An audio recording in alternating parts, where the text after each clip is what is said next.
10 o'clock p.m. Customer states that her boiler was leaking water, and sure enough it was, and I was thinking it was the TNP, and it was.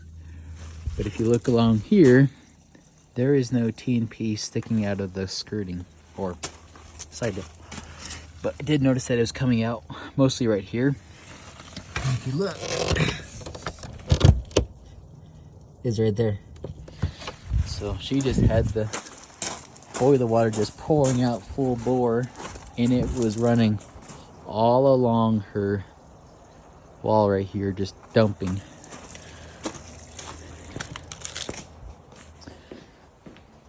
Figured it out pretty quick, but the expansion tank just went kaput, and then the TNP valve was just